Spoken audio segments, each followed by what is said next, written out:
it, but we do know that trouble can pop up anytime. And if you're ever feeling uneasy, learning some self-defense might help make you feel a little bit more safe and give you some peace of mind. Yeah, there are many different types of self-defense to learn, some mix together multiple forms.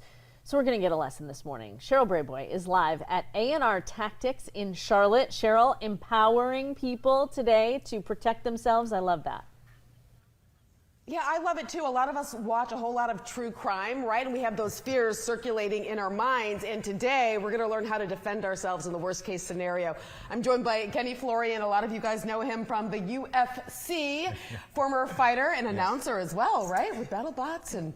That's right. Yeah, thank you. Yes, so I do a bunch of TV stuff. But, you know, when the original mixed martial arts UFC came out, it was more style versus style. And what you found out was that you needed to know everything. It wasn't just knowing karate or just knowing jiu-jitsu or grappling, but it was actually an amalgamation of all of those things. And that's the same thing, with the way we see it with self-protection or self-defense is you need to know how to strike, you need to know how to grapple, you need to know how to use weapons just in case, because a lot of the criminals, of course, are using all of those tools as well. Sure, and you guys teach classes here. That's These are right. some of the tools you use. Exactly. These are striking shields, so you can use these to punch, kick, knee, shoulder, headbutt, whatever. These are somewhat like boxing pads that you would hit. So we utilize all these different things. We got gloves over here where you can use grappling. And then now we're moving over to the mats where, you can use things like takedowns or get taken down. What do you do if someone is trying to take you down? What do you do if someone gets on top? What do you do if you get on top?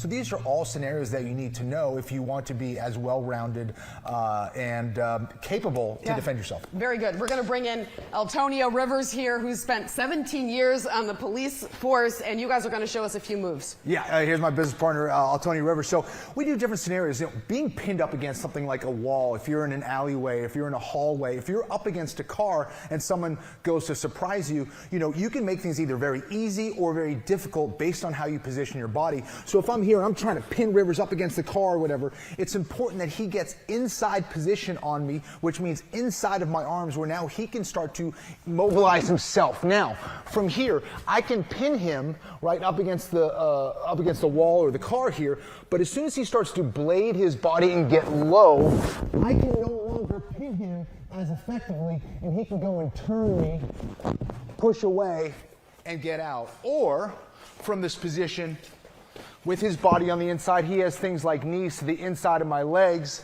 right to my stomach. He has elbows here on this side that can affect my head, my temple, all different things like that.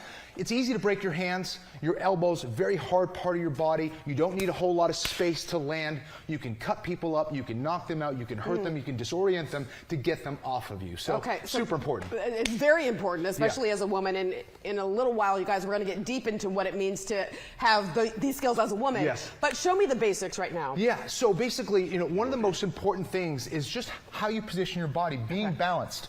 The closer our feet are together, the less stability I have. The wider my legs are, the more stability to the floor that we're going to have. So if I'm trying to move you around, the wider base that you have with your legs, the harder it is for me to move you. Right.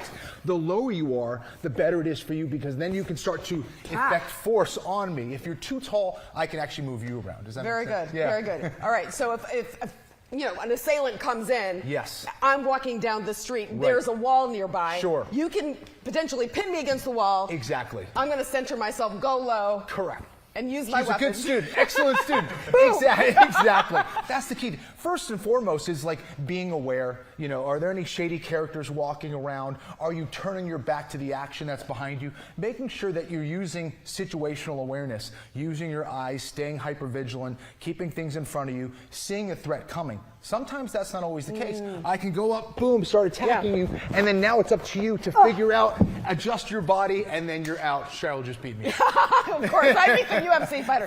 Hey, you guys, this is really interesting stuff, good stuff for all of us to know. As I mentioned in just a little bit, Mary Kristen, we're going to find out what it means for a woman to be able to use her body to defend herself in the worst case scenario. Yeah, I think sometimes we're smaller, we're at a disadvantage, but we don't have to be, which I think is really cool. Cheryl, thank you. We'll see you in a few minutes. Yes.